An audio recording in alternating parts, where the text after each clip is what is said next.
हरि ओम सर्वेभ्यो नमो नमः। आप संस्कृत व्याकरण के अंतर्गत बाबूराम सक्सेना जी का व्याकरण प्रवेशिका देख रहे हैं। द्वितीय सोपान के अंतर्गत आप संधि विचार देखेंगे। वर्ण विचार आप पढ़ चुके हैं। ऊपर कहा जा चुका है कि प्रत्येक वाक्य में कई शब्द रहते हैं। संस्कृत के शब्द का किसी भी स्वर अथवा व्यंजन से प्रारंभ होकर किसी स्वर व्यंजन अनुस्वार अथवा विसर्ग में अंत हो सकता है। दो शब्द जब पास पास होते हैं तो एक दूसरे की निकटता के कारण पहले शब्द के अंतिम वर्ण में अथवा दूसरे शब्द के प्रथम वर्ण में अथवा दोनों में कुछ परिवर्तन हो जाता है। उदाहरणार्थ हिंदी भाषा को ले लें। जब हम संभाल कर बोलते हैं तो कहते हैं चोर ले गया, मार डाला, पहुंच जाऊंगा। किंतु इन्हीं वाक्यों को यदि बहुत जल्दी में बोले तो उच्चारण इस प्रकार होगा, चोर ले गया, मार डाला, पहुंच जाऊंगा। इस प्रकार जितनी बोलचाल की भाषाएं हैं उनमें परिवर्तन होता है। साधारण वक्ता इस परिवर्तन को नहीं जान पाता, किंतु यदि हम ध्यानपूर्वक अपनी अथवा दूसरे की बोली को सुने तो हमें इस कथन के सत्य का निश्चय हो जाएगा। संस्कृत भाषा में इस प्रकार के परिवर्तन को संधि कहते हैं। संधि का साधारण अर्थ मेल है। दो वर्णों के निकट आने से मेल उत्पन्न होता है, इसीलिए उसे संधि कहते हैं। संधि के लिए दोनों वर्ण एक दूसरे के पास पास सटे हुए होने चाहिए, मतलब सन्निकट होने चाहिए। दूरवर्ती शब्दों में संधि नहीं हो सकती है। वर्णों की इस समीप स्थिति को संहिता कहते हैं। संहिता का मतलब परः सन्निकर्ष संहिता, ये संज्ञा प्रकरण में सूत्र भी है। वर्णानाम अतिसहितः सन्निधि संहिता संज्ञा स्यात्। मतलब वर्णों की अत्यधिक जो सन्निधि होती है, जो समीपता होती है, वहीं पर जो है संहिता जो है बनती है। और संहिता का मतलब फिर जो है वहाँ पे फिर संधि कार्य जो है होता है। संधि कार्य देखिए, ये वर्णों में संधि होती है तो वर्ण विधि होती है संधि। और जो समास होता है तो वहाँ पर पद विधि है, वो समशनम समासः, तो पद विधि समास और वर्ण विधि जो है संधि। परसन्निकर्ष संहिता, ये संज्ञा करने वाला सूत्र है, ठीक है। तो उसको जो है क्या कहते हैं, संहिता कहते हैं। इसीलिए संस्कृत भाषा में संधि का नियम है कि जिन शब्दों में सन्निकटता की घनिष्ठता हो उसमें संधि अवश्य हो। जहाँ निकटता घनिष्ठ न हो वहाँ संधि करना न करना बोलने वाले की इच्छा पर निर्भर है। नियम यह है, देखते हैं। एक पद के भिन्न भिन्न अवयवों में, जैसे देखिएगा, पहले कारिका देख लीजिए, एक श्लोक है, संहितैक पदे नित्या नित्या धातु उपसर्गयोः नित्या समासे वाक्ये तु सा विवक्षाम अपेक्षते। मतलब संहितैक पदे नित्या का मतलब एक पद के भिन्न भिन्न अवयवों में संधि जो है नित्य होती है। धातु और उपसर्ग के बीच संधि नित्य होती है और समास में संधि नित्य होती है, मतलब वही अवश्य करनी चाहिए। अर्थात एक पदे संहितैक पदे नित्या और नित्या धातु उपसर्गयोः और नित्या समासे, ठीक है। तो कहाँ कहाँ आप नित्य कर रहे हैं, एक पद में और धातु उपसर्ग के बीच और समास में। तो संहितैक पदे नित्या नित्या धातु उपसर्गयोः और नित्या समासे, समास में भी नित्य, क्योंकि वहाँ संहिता ऐच्छिक नहीं हो सकती है। वाक्य के अलग अलग शब्दों के बीच संधि करना न करना, ये मतलब संहिता करना वक्ता चाहता है कि नहीं चाहता है। वाक्ये तु सा विवक्षाम अपेक्षते, वक्तुम इच्छा इति विवक्षा। तो वक्ता की इच्छा पर होती है कि वह वाक्य में संधि करना चाहता है कि नहीं चाहता है। इस तरह से जो है आगे उदाहरण भी देखेंगे। जैसे एक पद का उदाहरण दिए, पौधन अका पावका, यहाँ पर संधि नित्य होगी, यहाँ पर संहिता नित्य है। और धातु और उपसर्ग देखिएगा, उपसर्ग और धातु में नी आपका उपसर्ग हो जाएगा, धातु हो जाएगा अवशत, इस तरह से न्यवसत बन जाएगा। तो यहाँ पर भी जो है नित्य है। उत धन अवलोकयत, उद लोकयत हो जाएगा। समास का उदाहरण है कृष्ण अस्त्रम, कृष्णास्त्रम हो जाएगा। श्री ईसा, श्रीसा हो जाएगा। वाक्य राम गच्छति वनम अथवा रामो गच्छति वनम, ये दोनों सही है। रामः गच्छति वनम भी बोल सकते हैं। राम लिखा है, राम नहीं रामः होना चाहिए था, तब तो जो है संधि करेंगे ना। तो रामः होता है, विसर्ग रहेगा तो हस परे रहेगा, तो फिर जो है हसीचा लगाएंगे, उत इत्यादि गुण करते हैं जो है, ठीक है। तो रामो गच्छति वनम, तो रामो गच्छति वनम भी बोल सकते हैं, रामः गच्छति वनम भी, दोनों ये सही होगा। ये विवक्षा के ऊपर है, मीन्स वक्ता के ऊपर है कि वह संधि करना चाहता है कि नहीं करना चाहता है। वही लिखा है वाक्ये तु सा विवक्षाम अपेक्षते। अब आगे देखिएगा, संधि के कारण नीचे लिखे गए परिवर्तन उपस्थित हो सकते हैं, जैसे लोप। तो लोप प्रथम पद के अंतिम अक्षर का, यथा राम आयाति, राम आयाति, अथवा द्वितीय शब्द के प्रथम अक्षर दोष अस्ति। ठीक है, तो दोष अस्ति, दोषोस्ति, इस तरह से जो है आप कर लेंगे। आगे देखिएगा, दोनों के स्थान में कोई नया वर्ण, जैसे रमाधन ईस क्या हो जाता है रमेश, अथवा दो में से किसी एक के स्थान में नया वर्ण, जैसे निधन अवसत, ई के स्थान में अण संधि कर दिया आपने तो निअवसत हो जाएगा। कस्मिन संचित तो न को जो है देखिए, है ना, चछ जझ या, तो कस्मिन चित्त हो जाएगा, कस्मिन चित्त अनुस्वार हो गया है ऊपर। ठीक है, तो कस्मिन चित्त बन जाएगा। दो में से एक का दित्व, यथा एकस्मिन अवसरे, एकस्मिन अवसरे। ठीक है, इस तरह से आपने देखा दित्व हो गया, न दो दिखाई दे रहा है, एकस्मिन अवसरे। शब्दों की निकटता इसलिए नीचे लिखे प्रकार की होती है, जहाँ प्रथम शब्द का अंतिम वर्ण तथा द्वितीय का प्रथम वर्ण दोनों स्वर हो। ठीक है, तो इस तरह से ये आप समझते हैं कि वाक्य में जो विवक्षा दी गई है इसको अच्छी शैली में लेखक उचित ही समझते हैं और विकल्प में रहते हुए भी संदेह ही करते हैं। पद्य में तो यदि संधि का अवसर हो और न की जाए तो उसे जो है विसंधि दोष कहते हैं। न संहिता विविक्षित्य संधान पदेषु यद तद विसंधि इति निर्दिष्टम, ये काव्यादर्श की पंक्ति है जो है बता दिए हैं। तो आगे चलते हैं। जहाँ दो में से परस्वर हो पूर्व व्यंजन, जहाँ दोनों व्यंजन हो, जहाँ प्रथम का अंतिम विसर्ग हो और द्वितीय का प्रथम जो है अथवा व्यंजन, द्वितीय के आरंभ में विसर्ग नहीं आ सकता क्योंकि विसर्ग से किसी शब्द का प्रारंभ नहीं होता। इनमें स्वर संधि और व्यंजन संधि और विसर्ग संधि कहते हैं। तो देखिए, जो इम्पोर्टेंट चीज़ होगा, जो महत्वपूर्ण होगा आपके परीक्षा उपयोगी, उसको अवश्य जो है आपको बताते हुए चलेंगे, आप उस पर ध्यान दीजिएगा। कुछ इसमें जो आपके परीक्षा उपयोगी नहीं है उसको भी बस ऐसे समझते हुए चलिए, लेकिन जो परीक्षा उपयोगी है उसको आप बिल्कुल कंठस्थ करके रखिए। स्वर संधि के अंतर्गत देखेंगे, यदि साधारण ह्रस्व अथवा दीर्घ अ ई उ री स्वर के अंतर्गत सवर्ण ह्रस्व अथवा दीर्घ स्वर आवे तो दोनों के स्थान में सवर्ण दीर्घ स्वर होता है। अकः सवर्ण दीर्घ, इसका सूत्र है, आपको संस्कृत में समझा देते हैं। अकः सवर्णे दीर्घ अकः सवर्णेचि, है ना। तो अक से सवर्णी अच परे हो तो पूर्व पर के स्थान में क्या होता है, दीर्घ रूप एकादेश होता है। अक से सवर्णी अच होना चाहिए। अक प्रत्याहार है, अक प्रत्याहार में अ ई उ री और री वर्ण आएंगे।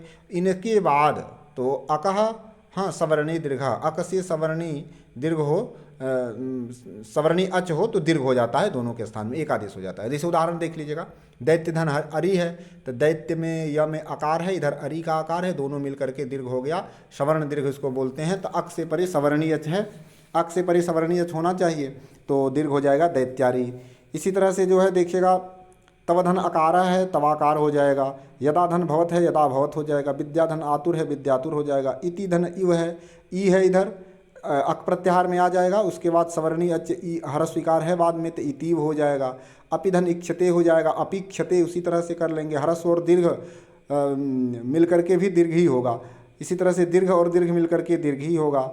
ठीक है, तो चूंकि अक प्रत्याहार में जो अ ई उ ये सब ग्रहण किया गया है तो ये अपने सवर्णी को लेकर के उपस्थित होते हैं, मतलब हरस्व दीर्घ सब लिया जाएगा।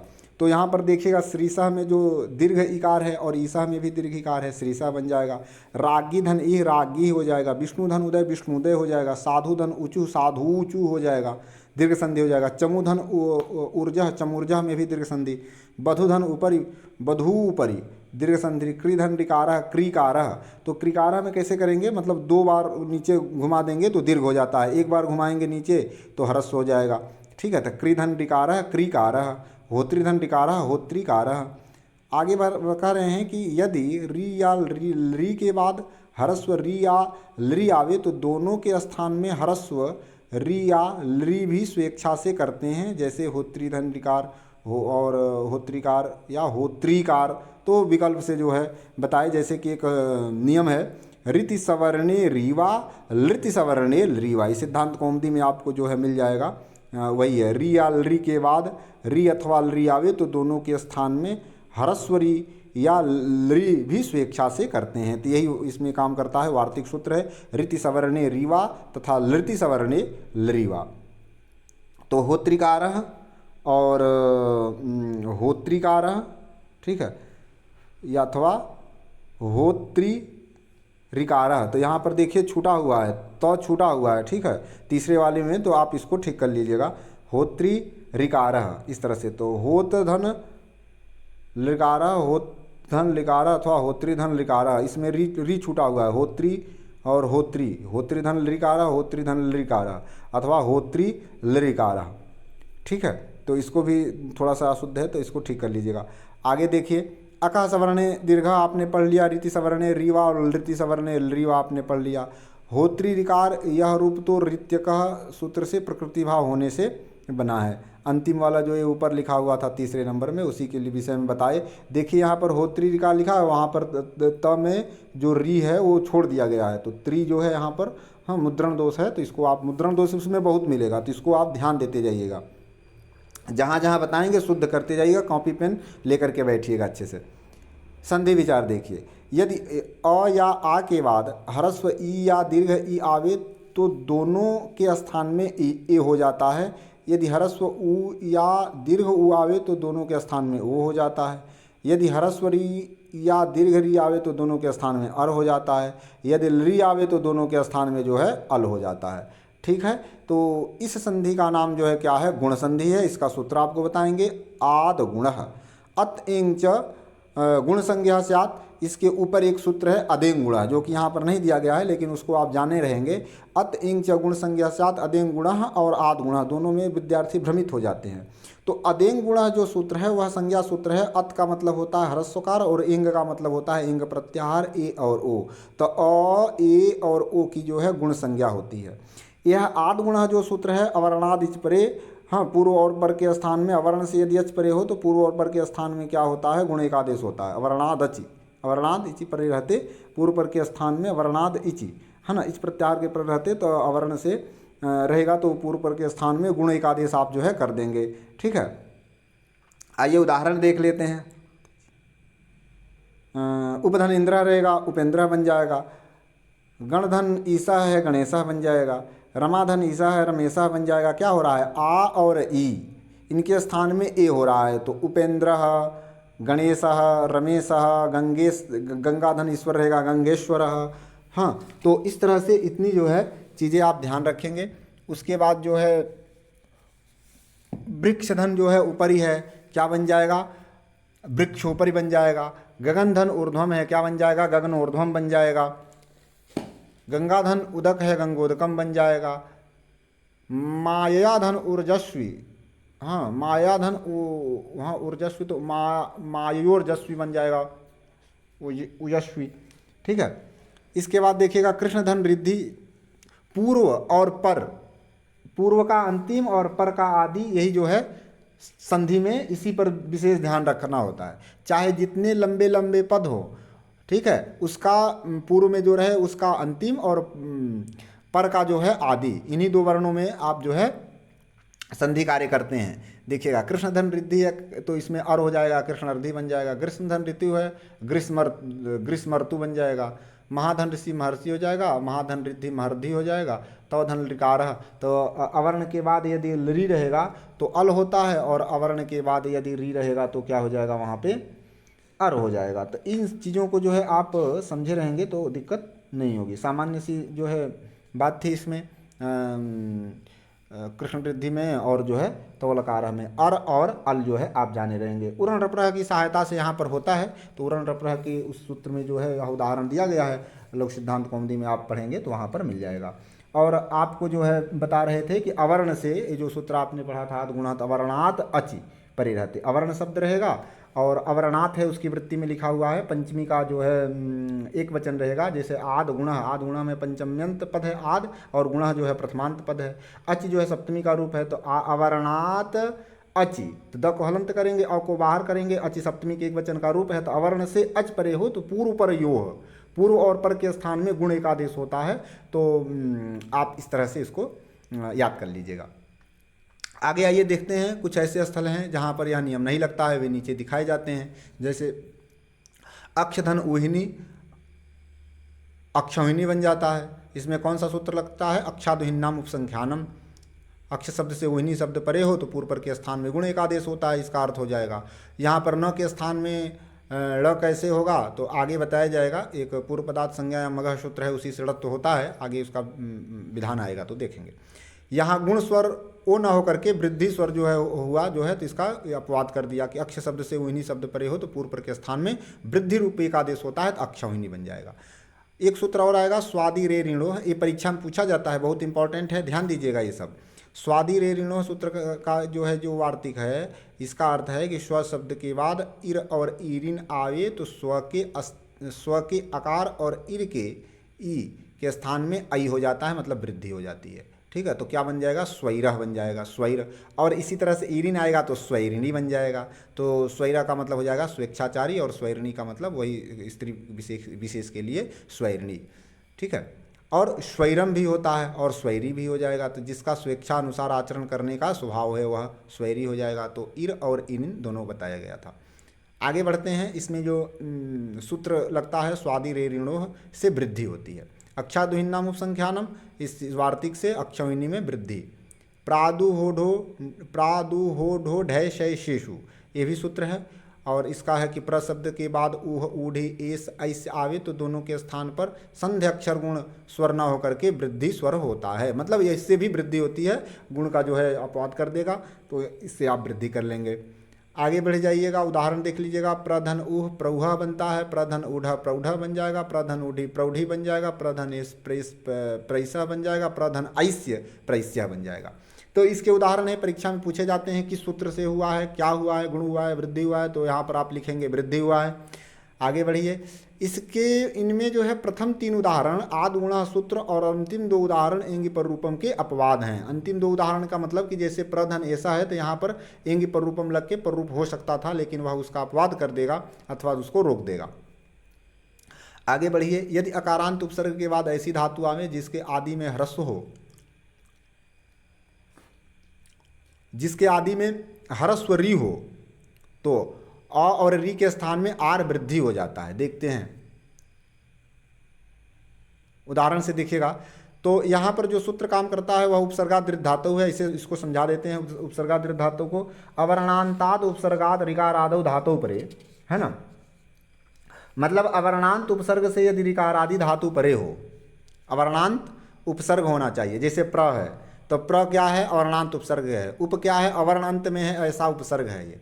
तो उसके बाद धातु जो है ऋक्षगतौ धातु होता है, जाने अर्थ में इसका ऋक्षक रूप चलता है, तो धातु होना चाहिए। तो वर्णांत उपसर्ग से अकारांत उपसर्ग के बाद धातु आवे जिसके आदि में री होना चाहिए, तो उस री और अ और री के स्थान में वृद्धि आर हो जाएगा। सूत्र क्या है? उपसर्गादृत धातु। एक बार और बोल देते हैं, अवर्णांताद उपसर्गात ऋकारादौ धातु परे वृद्धि रेकादेश स्यात्। इसका उदाहरण है प्रारक्षति। ठीक है, तो बन जाएगा आपसे प्रारक्षत में जो है वृद्धि हुआ है इसी सूत्र से, उपसर्गादृत धातु से। किंतु यदि नाम धातु हो तो आर विकल्प से होगा, जैसे प्रधन री सभीयति, प्रारसभीयति, प्ररसभीयति, विकल्प से करिएगा। यहाँ इसका भी सूत्र है जो है वा सुप्यापि सली आचार्य हैं, आपिशल आचार्य हैं। ठीक है, तो वा कहने का मतलब कि शुपी आपी सल, तो नाम धातु, सो का मतलब वही नाम धातु परे हो, तो यहाँ पर आप जो है किससे करेंगे? तो रीसभीयति जो है ये नाम धातु प्रकरण का है, तो विकल्प से करेंगे तो एक बार वृद्धि होगी और एक बार वृद्धि नहीं होगी, तो और गुण हो जाएगा। जिस पक्ष में वृद्धि नहीं होगी उस पक्ष में गुण हो जाएगा। तो प्रारसभीयति और प्ररसभीयति ये दोनों प्रयोग आपके सही हैं। सूत्र आप याद रखेंगे, पुनः एक बार बोल देते हैं। वासुपि आपिशल, आपिशल आचार्य हैं, तो किसी आचार्य का नाम आ जाए, विभाषा आ जाए, अन्यतर श्याम आ जाए तो उसका मतलब विकल्प होता है। वा आ जाए तो सबका मतलब जो है विकल्प होता है। आगे देखते हैं। जब रित शब्द के साथ किसी पुरोगामी शब्द का तृतीय समास हो तब भी पुरोगामी अ और री के मतलब रित री से मिलकर के आर बनेगा, अर नहीं। जैसे सुखेन ऋतः सुखार्तः, इसमें एक वार्तिक काम करता है, देखिए समझा देते हैं। ऋते च तृतीया समासे, ऋते च तृतीया समासे उसी में आएगा। इति धत्युर्षु सूत्र के अंतर्गत जो है ये वार्तिक है, अर्थात तृतीया समास में जो है ऋत शब्द के परे रहते आप कर लेंगे जो है वृद्धि कार्य। वही है, सुखेन ऋतः सुखार्थः, इसमें तृतीया समास है तो बन जाएगा। तृतीया समास हो तो वृद्धि हो जाता है। इसके बाद देखिएगा ऋत्य कहा आएगा, ऋति परे पदांता अकवा प्रागवत। क्या कह रहे हैं इसमें, समझ लेते हैं इसको भी। अ आ ई उ री री तथा री जब किसी पद के अंत में रहें और इनके बाद ह्रस्व री आवे तो वे विकल्प से ह्रस्व हो जाते हैं। ठीक है, अभी उदाहरण देखेंगे। विकल्प से ह्रस्व हो जाते हैं। यदि पहले ह्रस्व हैं तो वह भी फिर से हुआ ह्रस्व माना जाएगा, और इस प्रकार हुई ह्रस्व विधि में फिर दूसरी संधि नहीं होती है। ह्रस्व विधि साम्य अर्थान नस्वर संधि, पंक्ति जो है लिखा हुआ है आगे आपको मिलेगा। तो देखिए हम लोग देखते हैं कि ह्रस्व विधि में फिर दूसरी संधि नहीं होती है, इसे प्रकृति भाव कहते हैं। इस नियम यह नियम गुण संधि का विकल्प प्रस्तुत करता है। जैसे देखिएगा ब्रह्मधन ऋषि है, अब ब्रह्माधन ऋषि करिएगा, ठीक है, ब्रह्म ऋषि बनेगा, तब ब्रह्माधन ऋषि है। अब सूत्र क्या कहा गया था कि रीति परे अकह प्रागवत, तो रित के परे रहते, है ना, अक को जो है क्या होता है, प्रागवत का मतलब इसके पूर्व में जो कार्य चलता रहता है वही जो विकल्प से जो है ह्रस्व होता है, तो विकल्प से ह्रस्व करेंगे तो एक बार ब्रह्मधन ऋषि हो जाएगा, ब्रह्मा जो आ है वह अ हो जाएगा, जब जिस पक्ष में नहीं होगा उस पक्ष में ब्रह्मर्षि, जब नहीं होगा तो एक बार होगा एक बार नहीं होगा। सप्तधन सप्त ऋषिणाम, तो सप्त ऋषिणाम और एक बार जो है सप्तर्षिणाम बन जाएगा। ठीक है, चूंकि विकल्प से करेगा तो इस तरह से बन जाएगा। आगे बढ़ते हैं, विकल्प से ह्रस्व होते हैं। प्रागवद वृद्धिरेचि सूत्र आ जाएगा। वृद्धिरेचि में कुछ ज़्यादा कुछ समझना नहीं है, बहुत सरल है यह। जब वृद्धिरेचि का गुण के बाद ही जो है रहता है लोक सिद्धांत कौमुदी में, तो इसका दो सूत्र एक साथ देख लेंगे। वृद्धिरादेच देख लेंगे, जैसे वहाँ पर अधेन गुण आपने देखा था, गुण संज्ञा का सूत्र था, और आद गुण विधि सूत्र था, गुण का विधान किया था। यहाँ पर वृद्धिरादेच जो है ये आत और ऐच, ऐच का मतलब क्या होता है, ऐच का मतलब होता है ऐ और औ, मतलब अयौच जो सूत्र है उसमें उससे जो है ऐच प्रत्याहार बनता है, और एवं सूत्र से जो है एंग प्रत्याहार बनता है, जो कि अधेन गुणा में जो है लिया गया है। और यहाँ पर तो आ आई और औ इनकी क्या कर देंगे आप, वृद्धि संज्ञा कर देंगे। ठीक है, उसके बाद वृद्धिरेचि सूत्र आएगा, ये जो है विधि सूत्र है। वृद्धिरादेच जो है वह संज्ञा सूत्र है, वृद्धि संज्ञा करेगा। आ आई औ की वृद्धि संज्ञा होती है, अ ए ओ की गुण संज्ञा होती है। ठीक है, तो अब आइए देखते हैं वृद्धिरेचि क्या कह रहे हैं कि आत एची, ठीक है, एची मतलब एच प्रत्याहार है, ए ओ आई औ, एची का मतलब एच, तो अवर्ण से एच परे रहते पूर्व पर के स्थान में वृद्धि रूप एकादेश होता है, गुणापवाद है या गुण का जो है अपवाद है। उदाहरण देखेंगे, और यहाँ पर क्या लिखा है उसको भी देख लीजिएगा। अ अथवा आ के बाद ए अथवा ऐ आवे तो दोनों के स्थान में ऐ हो जाता है, ओ और औ आवे तो दोनों के स्थान में औ हो जाता है। ठीक है, इस संधि का नियम जो है वृद्धि है, जो है नाम वृद्धि संधि आप समझिएगा।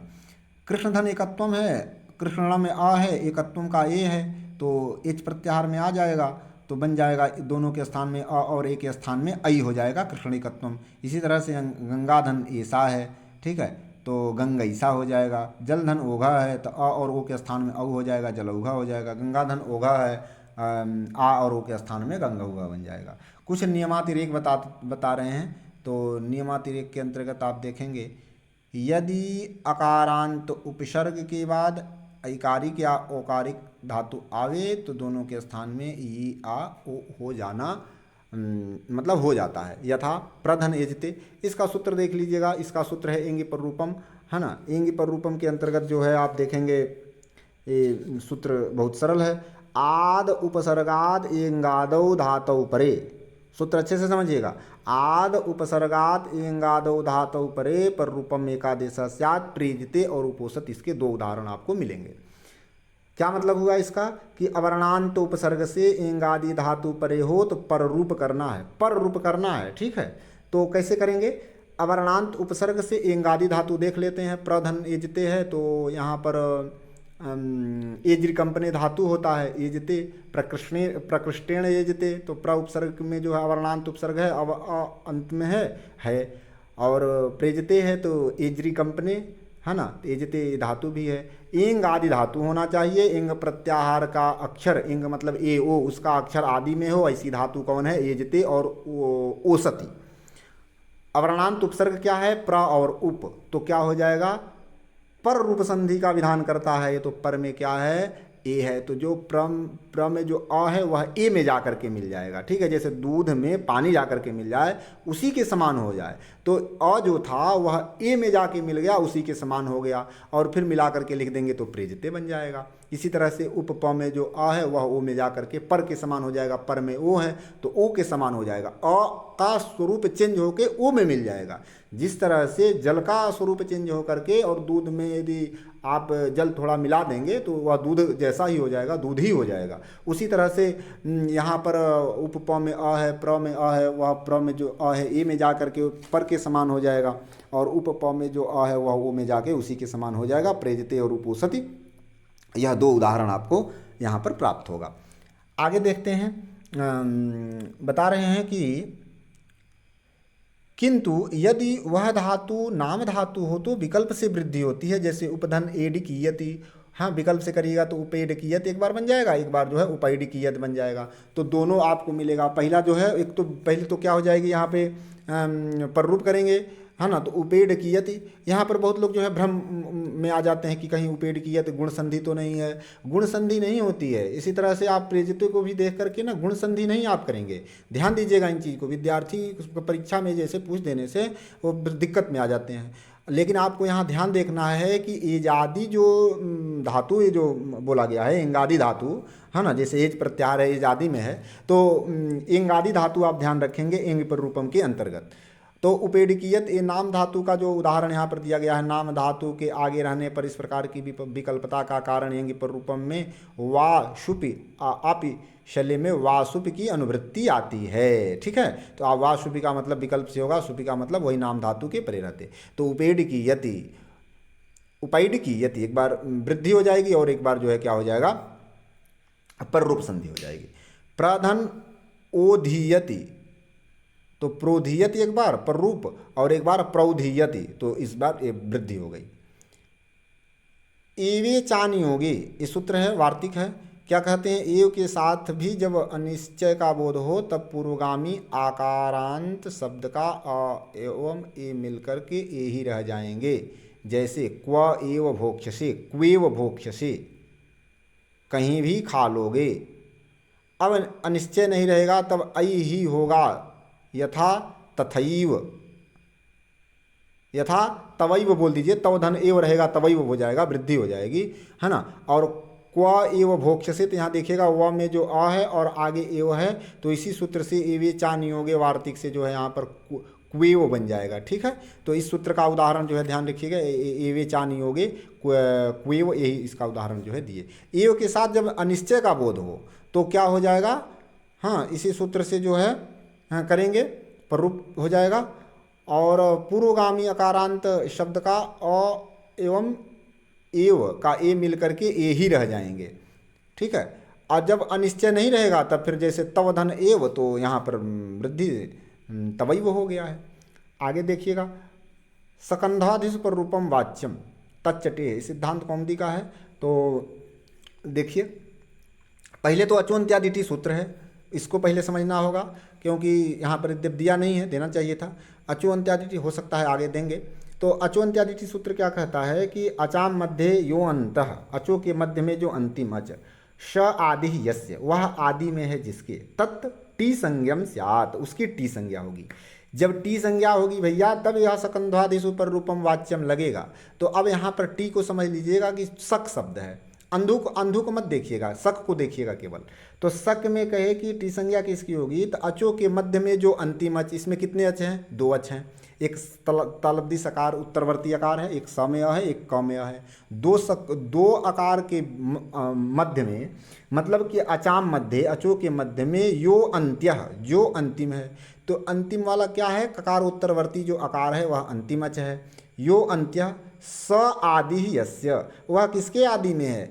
तो कहिए भैया वो खुद के आदि में है ना। तो यदि आदि में रहेगा तो भी और किसी की आदि में नहीं रहेगा तो भी, अकेले रहेगा तो भी टी संज्ञा हो जाएगी, और किसी के आदि में रहेगा तो पूरे समुदाय की टी संज्ञा करेंगे। आदि का मतलब हो गया अकेले है तो भी, और समुदाय में रहेगा तो भी। जैसे मनस है तो अभी मनस में जैसे अस है तो स के बाद जो स बाद में है उसके पूर्व अ है तो पूरे अस की टी संज्ञा होती है। और जहाँ अकेले रहेगा वहाँ पर अकेले की भी जो है हो जाती है। तो सक धन अंदू कर देंगे। सक में जो ककार में जो अकार है उसकी टी संज्ञा हो गई, कुल में जो लकार में अकार है उसकी टी संज्ञा हो गई, मनस में जो है समुदाय है स के पूर्व में जो अ है उसकी टी संज्ञा हो जाएगी, तो मतलब अस की हो गई। अब टी संज्ञा होने का क्या फल होता है? सकंध्वादिशु पर रूपम वाच्यम तच्चटेह, पर रूप हो जाएगा उसका। पर रूप का मतलब कि जो पर में है अर्थात सक का जो है अंधु में जाके मिलेगा, पर के समान हो जाएगा। कुल में जो अ है जिसकी टी संज्ञा किए हैं पर में जाके मिल जाएगा। मनस में जो अस है जिसकी टी संज्ञा किए हैं वो पर में जाके मिल जाएगा। इस तरह से सब मिल जाएगा। शकंधु और कुलटा और मनीषा ये आपके उदाहरण सिद्ध हो जाएंगे। और भी देख लीजिएगा उदाहरणों में परवर्ती शब्द के आदि स्वर का ही अस्तित्व रहता है। पूर्ववर्ती शब्द की टी परवर्ती के आदि स्वर के रूप में मिल जाता है। ये सब समझा चुके हैं। इनमें प्रथम दो उदाहरण अकह सवर्ण दीर्घा सूत्र से होने वाली दीर्घ संधि के अपवाद हैं। मतलब वही जो है जहाँ पर भाई दीर्घ प्राप्त हो तो दीर्घ का अपवाद मान लिया जाएगा। ठीक है, पर रूप संधि के अंतर्गत आएगा। पहले टी संज्ञा आप समझ लीजिएगा, है ना। उसके बाद जो है जब टी संज्ञा हो जाएगी तभी ये जो है सकंद्वादिश पर रूपम वाच्यम पर रूप कहना चाहिए तच्चटे, है ना। तो इस तरह से आपका बन जाएगा। और वो पर रूप किसका होगा? तच्च टे का मतलब क्या होता है? पर रूप किसका होगा? तो कहे तत् च टे, अर्थात जिसकी टी संज्ञा होती है फिर वही जो है पर रूप कहलाएगा, उसी का होगा। टी संज्ञा अचो इत्यादि टी आपको समझा ही दिए, कोई दिक्कत नहीं है। अब आइए हम लोग चलते हैं, अब इको एनर्ज की तरफ चलेंगे। इको एनर्ज सूत्र क्या कहता है देखिएगा, नियम नंबर 9 में यदि ह्रस्व या दीर्घ ई उ री अथवा री के बाद असवर्ण स्वर आवे तो ई उ री के स्थान में क्रमशः य व र ल हो जाते हैं। चलिए इसको देख लिया आप। अब थोड़ा लघु सिद्धांत का भी अच्छे से समझ लीजिए। ई को एणच इका स्थाने यण स्यादच संहितायाम विषय। अच के परे रहते अचि, अर्थात अचि इति सप्तम्यंतम पदम, यण इति प्रथमांतम पदम और इका इति षष्ठ्यंतम पदम। इको एणचि इसमें तीन है। इका षष्ठी का एक वचन, यण प्रथमा का एक वचन और अचि जो है सप्तमी का एक वचन। सभी जो है षष्ठी प्रथमांत और सप्तम्यंत एक पद है। इका का मतलब होता है इक के स्थान में। इक क्या है? ई उ रिल री प्रत्याहार है। यण क्या है? यह भी प्रत्याहार है। अचि क्या है? यह भी प्रत्याहार है। य व र ल। इक के स्थान में इक भी चार है, यण भी चार है। क्रमशः कर दीजिएगा, स्थान मिल जाएगा। इचेसा नाम तालु मिला लीजिएगा, वो क्रमशः मिल जाएगा, कोई दिक्कत नहीं होगा आपको। और अच के परे रहते होगा अचि सप्तमी का एक वचन है तो इको यण अचि यहाँ पर आपका बन जाएगा। अब वही लिखा हुआ है उदाहरण, तो उदाहरण देख लेते हैं। दधि धन अत्र है, संहिता होनी चाहिए तो संहिता संज्ञा जो है आप समझ ही लिए हैं। परासन निकर्ष संहिता आपको बता ही दिया गया है। वर्णानाम अति सहिता सन्निधि संहिता संज्ञा से आप जहाँ पर आप संहिता करें जिन वर्णों में, उसमें मतलब वर्ण का किसी अन्य वर्ण का व्यवधान नहीं होना चाहिए। अर्थात इक के स्थान में जब आप यण करने जाएँ तो अच परे जो है डायरेक्ट होना चाहिए, यही है। और बीच में जो है किसी वर्ण का व्यवधान आ जाएगा तो संहिता नहीं बन पाएगी। तो फिर संहिता जब नहीं होगी तो फिर संधि कार्य नहीं हो पाता है। इसीलिए जो है वर्णों का जो है व्यवधान नहीं होना चाहिए। दधि धन अत्र है, इकार के बाद जो है अ है और यहाँ पर संहिता है। वर्ण में जो है बीच में किसी वर्ण का व्यवधान नहीं है। अर्थात ई के बाद तुरंत मीन्स डायरेक्ट जो है अच परे है तो यहाँ पर ई के स्थान में चेसा नाम तालु यण कर देंगे, ये इसके स्थान में यह हो जाएगा, दध्यत्र बन जाएगा। इसी तरह से इति धन आह इत्याह बन जाएगा। मधु धन अरि है तो ऊ को जो है वह होता है, मध्वरी हो जाएगा। गुरु धन आदेश है तो यहाँ पर गुरु में जो रिफ में जो उकार है उसके स्थान में वह कर देंगे, गुरुवादेश हो जाएगा। ठीक है। और साधु धन इति है, ऊ के स्थान में वह साध्वीति। शिशु धन ऐक्यम है, ऊ के स्थान में वह करिए मिला दीजिए शिष्वैक्यम। धात्री धन अंशा है तो यहाँ पर री के स्थान में क्या हो जाएगा? र हो जाएगा, धात्र अंशा बन जाएगा। पितृधन आकृति है, री के स्थान में र होता है। ध्यान दीजिएगा, री के स्थान में यण कीजिएगा तो रेफ होगा, य व र। ठीक है। तो पित्राकृति हो जाएगा, सवितृधन उदय सवित्रोदय हो जाएगा। मातृधन औदार्यम हो गया तो देखिए यहाँ पर रेफ छूटा हुआ है, मातृधन मातृ प्लस जो औदार्यम लिखा है ऊपर में रेफ नहीं है लेकिन आगे में है, तो मातृधन औदार्यम है, मात्रौदार्यम हो जाएगा, लृ धन आकृति है लाकृति हो जाएगा, लृ के स्थान में ल करेंगे, लृ पूरे को हटा देंगे और उसके स्थान में नया ल हो जाएगा और आकृति को मिला दीजिएगा। लृ में कंफ्यूज होते हैं विद्यार्थी, री के स्थान में जो है वो करने लगते हैं, लेकिन री के स्थान में नहीं करना है, पूरा री आता है एक प्रत्याहार में, ठीक है। तो ई उ री और लृ, तो लृ पूरे को हटा करके और उसके स्थान में नया ल लाएंगे और मिला देंगे, लाकृति बन जाएगा।